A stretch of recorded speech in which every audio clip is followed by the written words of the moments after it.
Beaucoup d'afrodescendants veulent un monde noir fort ou une Afrique forte. Mais les premiers à calomnier, jalouser, descendre complètement leurs semblables, c'est eux. Regardons nos incohérences. Blaf, bonjour, Africains, Africaines, Afrodescendants, Afrodescendantes, je vous salue.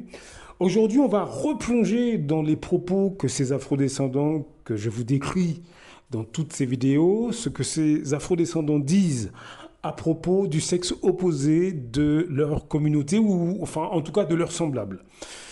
Les afrodescendants que je vous décris sont sur toute l'échelle sociale, hein. On les retrouve en politique, on les retrouve, que ce soit politique, politiciens, ouvriers, journalistes, employés, ce que vous voulez. C'est ce type de personne qui, devant vous, va écouter du rap, du jazz, du reggae. Ils vont mettre des tresses sur la tête, ils cuisinent les plats de chez vous, ils s'habillent comme vous, ils ont vos accents, ils parlent vos langues. Mais d'après ce que j'ai observé, ces personnes, dès qu'elles sont au sein des autres communautés, elles renient complètement le monde noir. Ils sont africains, congolais, tout ce que vous voulez, hein, tous les pays d'Afrique. Ils sont antillais, Martinique, Guadeloupe, Guyane. Ils viennent de l'océan Indien, Réunion, ou de l'Amérique du Sud, Guyane. Enfin bref, ils viennent de tous les pays de la diaspora. Ces gens sont une catégorie de personnes qui existent au sein de votre ethnie, de votre... bref, votre groupe, votre sous-groupe d'appartenance, je dirais. Ce sont des gens qui n'ont pas de scrupules, n'ont pas d'authenticité, n'ont pas de pudeur, n'ont pas d'amour-propre. Et ils se mettent à renier leur race, mais pour un boulot, pour plaire aux autres communautés, hein, pour coucher avec quelqu'un d'une autre race, ils sont prêts à cracher sur la leur sans aucun problème, ou pour être bien vus dans certains milieux, etc. C'est ce que sont ces personnes. Ils sont dans toute l'Europe, hein, notamment en France, mais aussi dans nos pays d'origine, Afrique, Caraïbes, etc. Hein. Ils sont vraiment, on les retrouve partout, et ils constituent une espèce de groupe. C'est un groupe, hein, qui est caché parmi nous. Ils sont beaucoup au sein des masses populaires, et ils sont aussi au sein de vos familles. Ça peut être un cousin, cousine, père, mère, cousin, tonton, tata, etc. Hein. Ça peut être, ils sont aussi parmi vos amis, des gens que vous connaissiez depuis 20, 30 ans, mais vous ne les connaissez pas sous cet angle-là, parce que j'ai observé que devant nous, ces gens-là prétendent aimer du jazz, du rap, du reggae, etc. Ces gens, vous devez le savoir, hein, lorsqu'ils sont au sein des autres communautés, ce qu'ils disent, c'est que les hommes ou les femmes noires les répugnent. Je le dis parce que j'ai assisté à ce type de propos.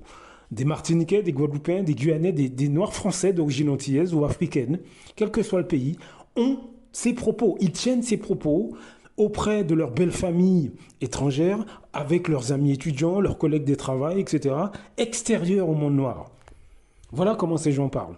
Et vraiment, ils ont du mépris. Ils ne veulent pas d'un homme ou d'une femme noire comme femme ou mari. Ça les révulse. Ils le disent ouvertement, mais au sein des autres communautés. En 2024, vous devez le savoir, qu'il y a cette catégorie de gens qui existe depuis des générations, hein, c'est pas nouveau, c'est dès les débuts de l'esclavage, hein, dès les débuts de la colonisation, ces personnes sont apparues, mais je vous passerai un travail que Kémy Seba a fait là-dessus, et lui il dit que ces gens existaient même avant. Donc vous voyez, c'est pas nouveau. Ces gens, au sein de la société française, promotionnent la négrophobie, le racisme, et une de leurs techniques, c'est de cracher sur les hommes et les femmes noirs, si vous voulez, de leur communauté, leur pays, etc., ah ben, ils crachent sur le sexe opposé. Il y a quelqu'un qui a pris la décision de faire une vidéo là-dessus. Malheureusement, j'ai plus le... Je pense que vous pouvez facilement retrouver la chaîne, j'ai plus la chaîne en tête. En tout cas, le titre de la vidéo, c'est « Pourquoi dénigrer les femmes noires ?» Je vous laisse écouter, on en reparle juste après. Noires, elles sont trop dures. Elles ne supportent pas, elles ne nous écoutent pas, elles font pas ceci, elles font pas cela, nanana. Du coup, je me suis mis avec telle fille parce qu'elles, au moins, elles sont plus douces. Je rigole. Il y a plusieurs femmes qui vont dire, ouais, les hommes noirs ne draguent pas les femmes noires, ils préfèrent les femmes blanches ou les asiatiques. Et les hommes noirs aussi, certains hommes noirs diront, ouais, mais moi, j'aime pas trop les femmes noires, elles ont trop de caractère, elles sont trop dures, elles sont trop ceci. Au fait, en vrai de vrai, tout ça, c'est juste pour sortir une excuse bidon pour justifier leur choix. Et souvent, tu vas remarquer ce genre de personnes qui disent ça, c'est pas des gens qui sortent avec des noirs. C'est-à-dire que moi, le jour que je viendrai sur Internet et dire que, ouais, les femmes noires, je trouve qu'elles sont un peu trop sauvages, elles parlent trop fort, elles sont trop de machin, bah heureusement qu'elles savent ce qu'elles veulent. Le jour que je ferai ça, ça veut dire que j'ai changé de zone. Ça veut dire que je sors maintenant avec une autre femme. Et pour excuser le choix que j'ai fait de sortir avec cette femme-là, je vais maintenant venir donner des raisons qui ne sont pas vérifiables, hein, parce que c'est faux. Je vais venir donner des raisons en disant, oui, mais tu sais, hein, en tant que mec, franchement, les femmes noires, elles sont trop dures. Elles ne supportent pas, elles ne nous écoutent pas, elles font pas ceci, elles font pas cela, nanana, nanana. Du coup, je me suis mis avec telle fille parce que elles, au moins, elles sont plus douces. Ah, mon gars, fallait juste nous dire que tu avais choisi Joséphine. Mais tu peux le dire sans pourtant venir culpable. En fait, c'est des gens qui sont dans des couples, ils sont coupables. Ils culpabilisent. C'est pour ça que tu les verras jamais avec leurs copines ou avec leurs mecs. Les femmes qui disent que ouais, les hommes noirs vont sortir qu'avec des femmes blanches, ce sont des femmes qui traînent tout le temps avec des mondélés. D'accord? Ils traînent tout le temps avec des babtous.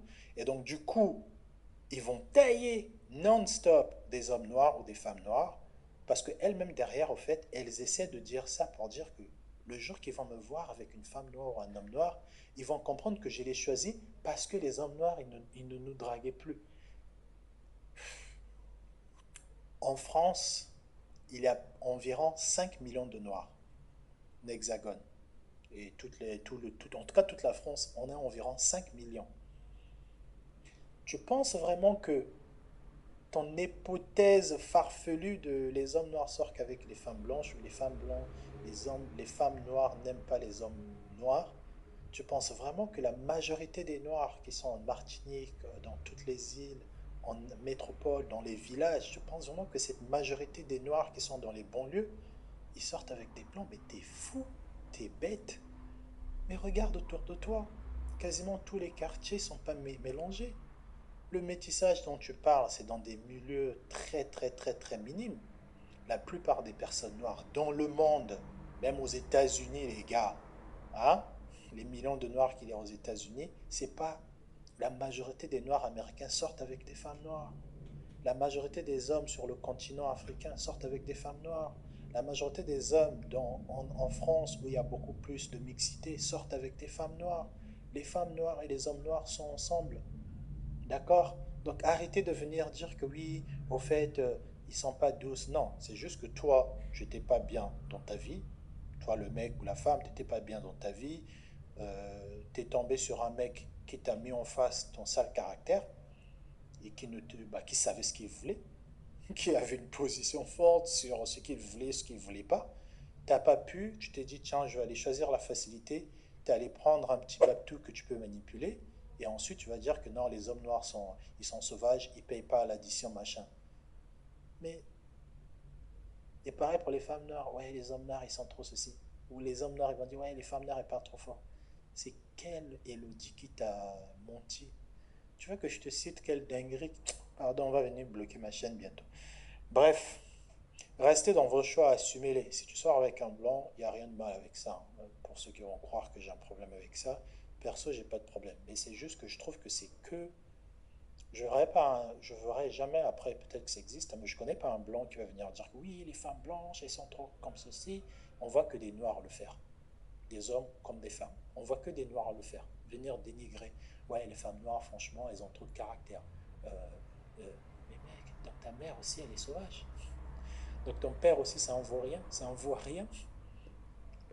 Les hommes noirs qui le font, en fait, ils se dénigrent. Moi, je peux aujourd'hui dire que les femmes, elles sont ceci, elles sont machin, elles sont. Je veux en globaliser. D'accord? Je veux généraliser, je veux dire que les femmes, elles ont tel caractère. Les femmes, elles sont trop ceci. Les femmes, elles n'aiment pas qu'on leur montre leur caractère en face. Elles n'aiment pas.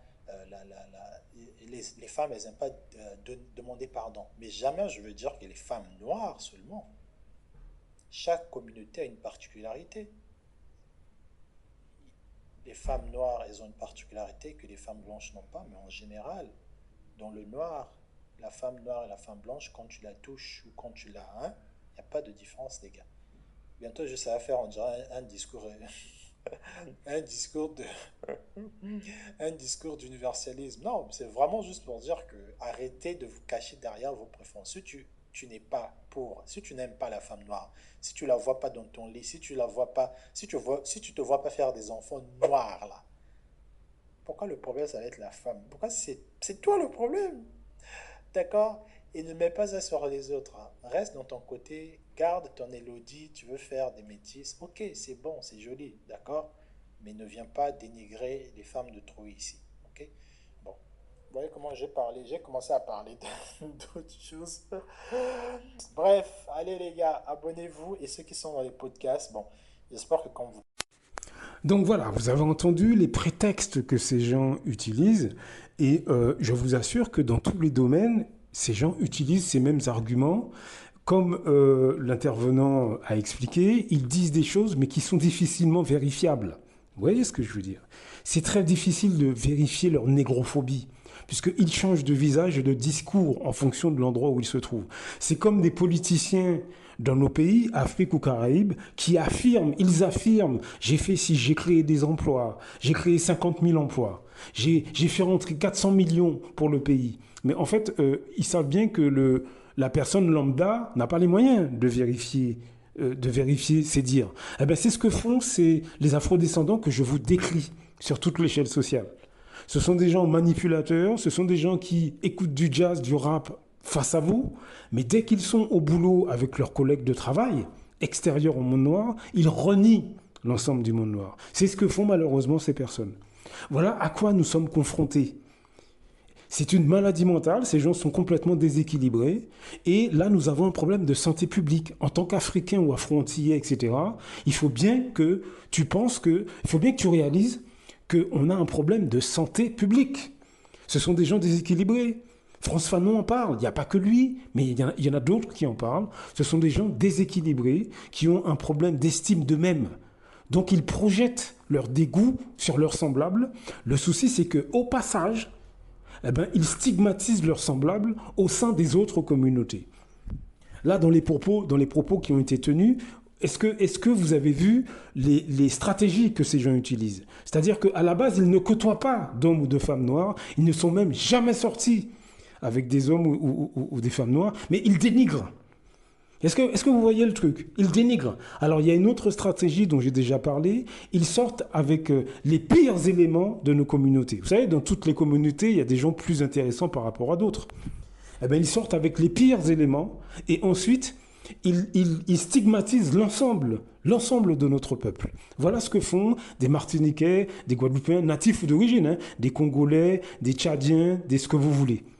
Donc, ouvrez l'œil et enquêtez surtout sur ces questions-là.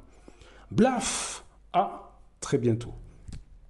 Beaucoup d'Africains se lèvent contre les autres Africains. C'est généralement à travers la corruption. L'Europe, l'Occident le sait. La meilleure façon de faire tomber un Africain qui se lève pour les intérêts des Africains, il faut aller corrompre ses amis ou ses compatriotes. C'est comme ça, c'est toujours à cause de l'argent. Celui qui a fait tomber son cara, il a fait pourquoi? C'est parce qu'il voulait être son cara à la place de son cara.